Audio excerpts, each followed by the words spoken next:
शाळेच्या पहिल्या दिवशी कृष्णा दूधच्या वतीने विद्यार्थ्यांचे उत्साहात स्वागत। नवीन शैक्षणिक वर्षाच्या पहिल्या दिवशी राजाराम बापू पाटील सहकारी दूध संघाच्या वतीने शाखा अधिकारी एस.एम. पाटील साहेब यांच्या मार्गदर्शनाखाली तसेच ए.एस.एम. राजेंद्र नगराळे यांच्या संकल्पनेतून शालेय विद्यार्थ्यांचे औक्षण करून कृष्णाची लस्सी वाटप करण्यात आली। या उपक्रमाद्वारे विद्यार्थ्यांचे उत्साहपूर्ण आणि आनंददायी स्वागत करण्यात आले। या कार्यक्रमास माजी बेस्ट समिती अध्यक्ष व नगरसेवक अनिल पाटणकर तसेच विद्यमान नगरसेविका मीनाक्षीताई पाटणकर यांची प्रमुख उपस्थिती लाभली। त्यांच्या हस्ते विद्यार्थ्यांना शालेय साहित्याचे वाटप करण्यात आले। शाळेच्या वतीने वैभवनगर मनपा शाळेच्या इंचार्ज स्नेहा आढाव, सुभाषनगर मनपा शाळेच्या मुख्याध्यापिका पूनम सिंग, प्रशिक्षिका सुषमा सावंत, बालवाडी शिक्षिका निरंजना सावंत, मदतनीस सानिका मॅडम तसेच प्रवीण बोडके यांनी कार्यक्रमाचे उत्कृष्ट नियोजन केले। राजाराम बापू पाटील सहकारी दूध संघाचे सेल्स अधिकारी राहुल अलगुडे, नितीन वायदंडे, अनिल पटेल, महेश पालव, संजय जाधव आदींनी कार्यक्रमात सक्रिय सहभाग नोंदवला।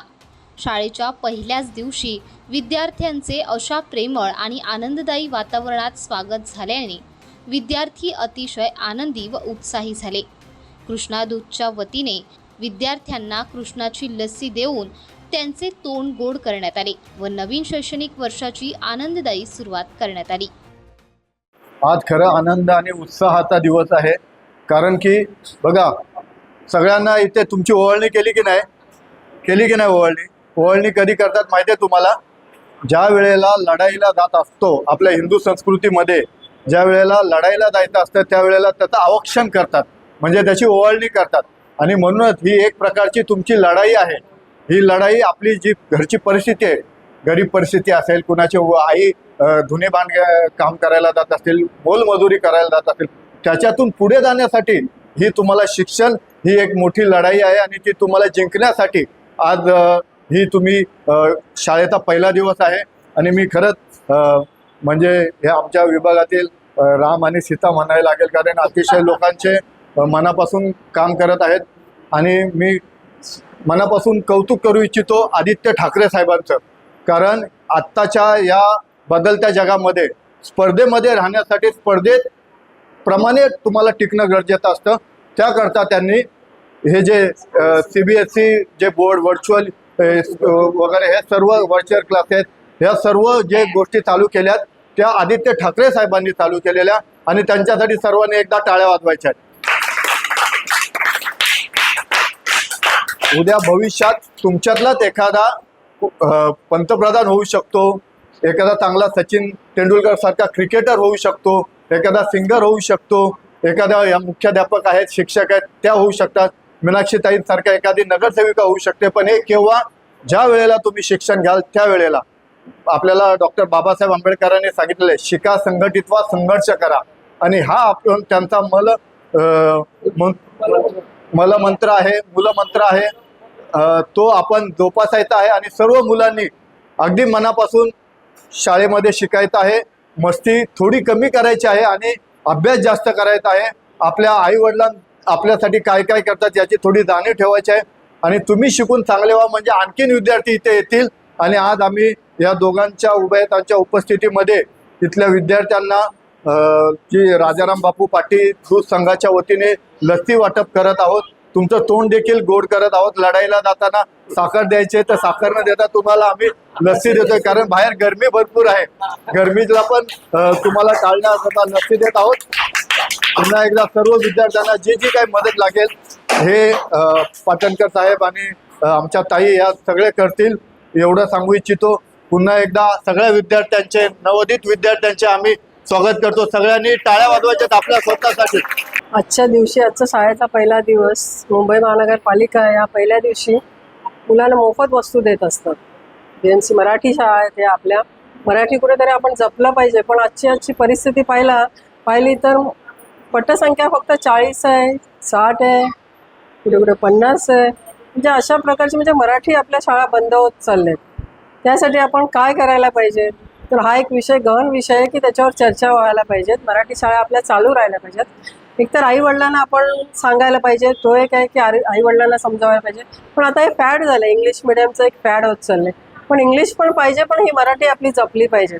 एक नगरसेविका म्हणून मला वाटतं, असं वाटतं की आपण काहीतरी याच्यातून मार्ग काढला पाहिजे. महानगरपालिकेत आम्ही प्रश्न मांडू की बाबा आता ह्या शाळा बंद पडल्या, यासाठी आपण काय करायला पाहिजे, तोही आम्ही प्रश्न मांडायचा प्रयत्न करू. आणि या वस्तू खरं 27 वस्तूपैकी जवळजवळ बऱ्याचशा वस्तू आज दिल्या जातात. पण एक दुर्दैव म्हणा, खंत म्हणा की आज नुसती पुस्तकं चालेल. पण आम्ही नक्की प्रयत्न करू की ते लवकरात लवकर मुलापर्यंत येऊ देत. कारण बूट पण आहेत, रेनकोट आहे, छत्र्या आहेत.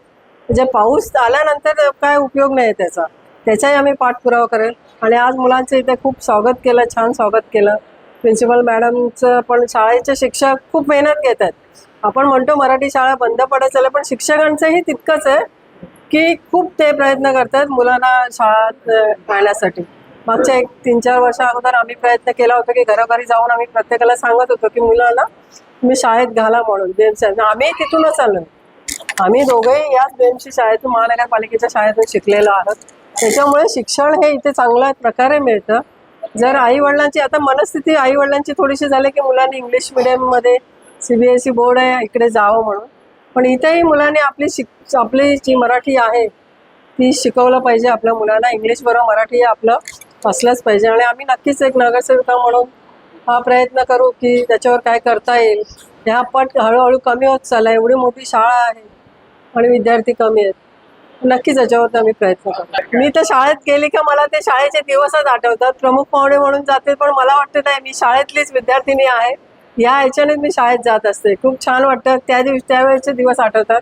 जसे पाटणकर साहेब म्हणाले की शाळेत आम्हाला काही मिळायचं नाही. ह्या वस्तू आहेत 27 वस्तू, त्या काही आम्हाला मिळत नव्हत्या. बाई बसायच्या बाहेर छडी घेऊन.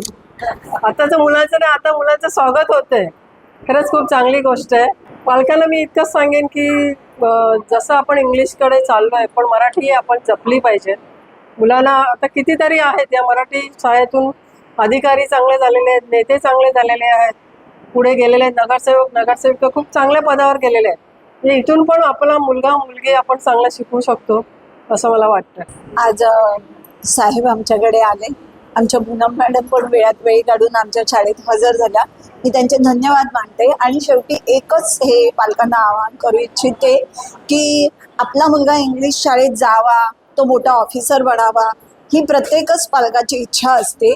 पण मराठीतून जाणारे ऑफिसर्सही खूप आहेत असं आपल्या नगरसेविका मॅडम आत्ताच सांगितलं आहे. तर मराठीला आपण मायबोली म्हणतो, तिला विसरून आपण दुसरी भाषा तिच्यावर हावी होऊ द्यायची नाही. आपली भाषा प्रथम आणि मग इंग्लिश. आणि तरीही आपली इच्छा असेल आणि आपल्याला आपल्या मुलाला पाल्याला इंग्लिशमधूनच शिकवायचं असेल तर आपल्या BMCच्या सर्वोच्च शाळा आहेत. आपली जिजामाता नगरची शाळा आहे, तिथं ॲडमिशनसाठी रांगा लागत आहेत. महिन्यापासून त्याचं ॲडमिशन फुल होत आहे. तर अशा शाळा आपल्याकडे BMC सुद्धा आहे आणि तुम्ही तिथे ॲडमिशन घेऊ शकता. चॉईस आहे तुम्हाला BMCमध्ये. आपल्याकडे उर्दूच्या शाळा आहेत, गुजराती आहेत, 11 मीडियमच्या शाळा आहेत, आपल्या 9 भाषांच्या शाळा आहेत. तर तिथे तुम्ही तुमची चॉईस दाखवा आणि मराठीला जगवा.